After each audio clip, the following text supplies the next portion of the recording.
ఇక భారతదేశంలోని చాలా ప్రధాన మెట్రో నగరాల్లో ప్రధాన రహదారులపై ఎల్ఈడి ప్రకటన ఏర్పాటును నిషేధించారు. కఠిన చట్టాలను కూడా అమలు చేస్తున్నారు. కొన్ని చోట్ల నియంత్రించేశారు. ఇప్పటికీ రహదారి భద్రతా సమస్యల కారణంగా supreme court 20/11/1997 MC Mehta versus union of India and others Delhi development authority తీర్పులో ప్రజా రహదారులపై ప్రకాశవంతమైన దృష్టి మరల్చే ప్రకటనల వల్ల కలిగే దృశ్య కాలుష్యం, భద్రతా ప్రమాదాల సమస్యను ప్రత్యేకంగా ప్రస్తావించింది. ఇంకా కర్ణాటక హైకోర్టు 2017లో ప్రధాన రహదారులపై ఏర్పాటు చేసే ఎల్ఈడి ప్రకటన బోర్డుల వల్ల కలిగే ప్రమాదాలను కూడా పరిశీలించింది. ఎల్ఈడీలు ప్రకాశవంతంగా కనిపిస్తాయని, రహదారి వినియోగదారుల దృష్టిని ఆకర్షిస్తాయని, ప్రజల భద్రతకు తీవ్రంగా హాని కలిగిస్తాయని పేర్కొంది. రైట్, ఇక ఇదే అంశానికి సంబంధించి మనతో మాట్లాడడానికి బక్కా జడ్సన్ గారు, సీనియర్ పొలిటీషియన్, అలాగే రాజకీయ విశ్లేషకులు ప్రస్తుతం స్టూడియోలో ఉన్నారు. నమస్తే అండి జడ్సన్ గారు. సో జడ్సన్ గారు, అసలే తెలంగాణ ప్రభుత్వం అప్పుల్లో ఉంది అని చెప్తున్నారు. సీఎం రేవంత్ రెడ్డి గారే ఆయన స్వయంగా చెప్పారు. అలాంటప్పుడు మనకున్నటువంటి ఆదాయ మార్గాలు, రాష్ట్రానికి సంబంధించినటువంటి ఆదాయ మార్గాలకు గండి కొట్టేటువంటి ఈ రకమైనటువంటి చర్యలకు పాల్పడడం ఎంతవరకు కరెక్ట్? కేవలం 63 లక్షలకి నవనిర్మాణ్ అసోసియేట్స్ అనే కంపెనీకి ఈ టెండర్లు దక్కడం అనేది ఏ ప్రామాణికతన ఇది కరెక్ట్ అంటారు? అమ్మా, ఫస్ట్ మీరు పెట్టింది 200 కోట్లు అని పెట్టింది. 200 కోట్లు కాదు, 1000 కోట్లు చెప్తా. మీరు అన్నది 63 లక్షలకి ఏదైతే ఇచ్చిండ్రో ఆ స్ట్రెచ్ ఓన్లీ 2 కిలోమీటర్స్ రేడియస్లో. అంటే ఎయిర్పోర్ట్ ఎంట్రీకి వెళ్ళి మొదలుపెట్టి, ఎయిర్పోర్ట్ ఎంట్రీ గేట్ ఉన్నది కదా, అక్కడికి వెళ్ళి మొదలుపెట్టి ఎయిర్పోర్ట్ మనము లోపలికి పోయేంత వరకు ఆ లోపటినే అది 12 కోట్లకు బాంబే కంపెనీ, అక్షయ కంపెనీ వాళ్ళు దానికి టెండర్ వేసిండ్రు. 12 కోట్లకు. 12 కోట్లు దేనికి? ఇంకా మధ్యలో సెంటర్లో ఇది రాదు, సెంటర్ది కాక. ఒకవేళ సెంటర్ది కూడా పెడితే 15 కోట్లకి వేసేది. అవును. అయితే మా ధనిక రాష్ట్రము, మాది గొప్ప రాష్ట్రము. మొన్ననే దావోస్కి వెళ్ళి నేను 179,000 కోట్ల రూపాయలు ఆర్డర్ తెచ్చిన, మాకు ఇంత పైసలు అవసరం లేదు, మేము 63 లక్షలకే ఇచ్చుకుంటామని చెప్పేసి నవనిర్మాణ్ కంపెనీకి ఇచ్చిండు రేవంత్ రెడ్డి గారు.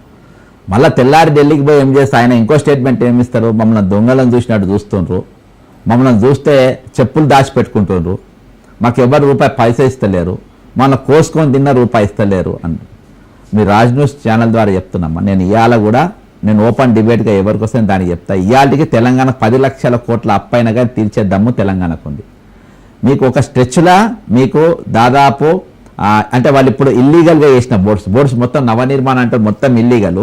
అది సీఎం తమ్ముడు కృష్ణారెడ్డి అనేటోడు, ఇంకొకడు నవనిర్మాణ్ కంపెనీ ఫైమ్ కురేషి అనేటోడు. మీ ఏ అధికారిని కలిసినా, ఇక్కడ మీరు రంగనాథ్ గారిని కలవండి, ఇల్లీగల్ బోర్డులు తీసేయమని ఎవరిని కలిసినా రంగనాథ్ గారు హైదరాబాద్కి ముట్టుకునే దమ్ము ఎవ్వరు కూడా లేదు ఇవాళ బోర్డులకు. ఇవాళ మీరు బాజాప్తానే ఇప్పుడు వీడియోలు తీసుకొని వచ్చి, నేను ప్రతి బోర్డు దగ్గర పోయినా, ప్రతిదీ నేను వీడియో తీసిన. ఇప్పుడు మనం వచ్చే కేబీఆర్ పార్క్ కాడ కూడా తెలుగుదేశం పార్టీ ఆఫీస్లో పెద్ద స్ట్రెచ్ పెట్టిండ్రు, ఇల్లీగల్గా పెట్టిండ్రు. అది అసలు అది పెట్టనికే లేదు, అది అది అది కంప్లీట్గా ఇల్లీగల్గానే పెట్టిండ్రు. అది మళ్ళా ఆర్ఎన్బి వాళ్ళు ఇన్వాల్వ్ అయింది. ఆర్ఎన్బి ఎట్లా అందరికీ నవనిర్మాణే లీడ్ స్పేస్కి ఇచ్చిండ్రు. నల్గొండ వచ్చి మన మినిస్టర్ కోమరెడ్డి వెంకరెడ్డి ఆర్ఎన్బిలా ఆయన 25 లక్షలు తీసుకుంటుండ్రు డైరెక్ట్ ఓపెన్గా తీసుకొని, దానికి టెండర్ ప్రక్రియ లేదు, ఏం లేదు. ఆయన డైరెక్ట్గా ఆర్డర్ కాపీ ఇచ్చేస్తుండ్రు. ఆర్డర్ కాపీ నా దగ్గర ఉన్నాయి, ఫోన్లు 25 lakhs పోయిండ్రు. కొన్ని వేల కోట్ల రూపాయలు ఈరోజు ప్రభుత్వానికి నష్టం. మధ్యలో లాలీపాప్స్ వస్తాయి మళ్ళీ, అవి ఇల్లీగలే. ఈరోజు హైదరాబాద్ సెంటర్ మొత్తం నవనిర్మాణకు తప్ప ఇంకొకరికి ఇవ్వడానికి లేదు. ఇదొక ప్రేమ నవనిర్మాణ్కి. నవనిర్మాణ్ లీడ్ స్పేస్ అమ్మా, వీళ్ళిద్దరు ఏం చేసింది, గత ప్రభుత్వం ఏం చేసిందంటే బీఆర్ఎస్ వాళ్ళు కేటీఆర్ గారి బావమాడిది రాజు ఏదో పేరుంది ఆయన పేరు, ఆయనది లీడ్ స్పేస్ కంపెనీ. ఆయన కంపెనీకి మాత్రం యాక్చువల్గా తెలంగాణ ఉన్నది టోటల్గా దాదాపు 1000-1200 ఉంటాయి. ఒక హైదరాబాద్ జిహెచ్ఎంసీ రిజిస్టర్ అయిన అడ్వర్టైజ్మెంట్ కంపెనీ 2007. వీళ్ళందరూ కూడా తెలంగాణ ఉద్యమంలో చురుగ్గా పాల్గొన్నారు. తెలంగాణ రాకముందు వీళ్ళందరూ కూడా ఉపాధి దొరికేది. తెలంగాణ రాకముందు వీళ్ళందరూ కూడా చాలా బిజీగా ఉన్నారు. తెలంగాణ ఏర్పడ్డ తర్వాత ఈ రోజు రోడ్ల పాలైపోయింది తెలంగాణ. వీళ్ళు అడ్వర్టైజ్ కనీసం మాట్లాడే ధైర్యం కూడా వాళ్ళకి లేదు. మేమేమైనా మాట్లాడితే, నేను వాయిస్ ఎత్తినాక నిన్న మొన్న ప్రెస్ మీట్ పెట్టిన వాళ్ళకి మాట్లాడే ధైర్యం లేదు. బయట వాళ్ళకు అసోసియేషన్ ఉన్నది.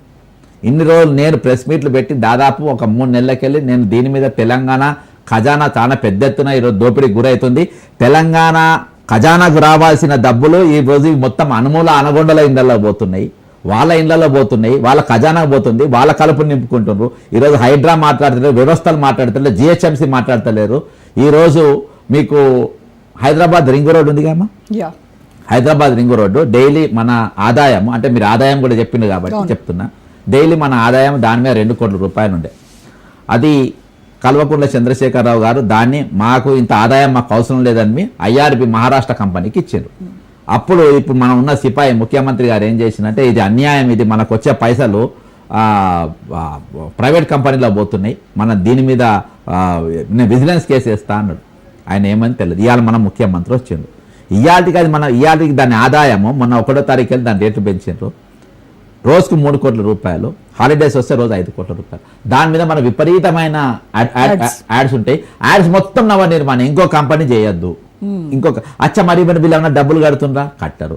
ఈరోజు మెట్రో పిల్లర్స్ ఉన్నాయమ్మా, మెట్రో పిల్లర్స్లా 15 ఫీట్ల కంటే పెద్ద ఎత్తుగా ఉండద్దు అని చెప్పేసి రూల్ పెట్టింది. అది దేనికోసం పెట్టిందంటే 15 ఫీట్ల కంటే తక్కువ పెట్టాలంటే ఈ మొత్తం ఎగిరిపోతాయి, 207 కంపెనీలు ఎగిరిపోతాయి. లీడ్ స్పేస్ ఒకటి ముందుకు వస్తుంది.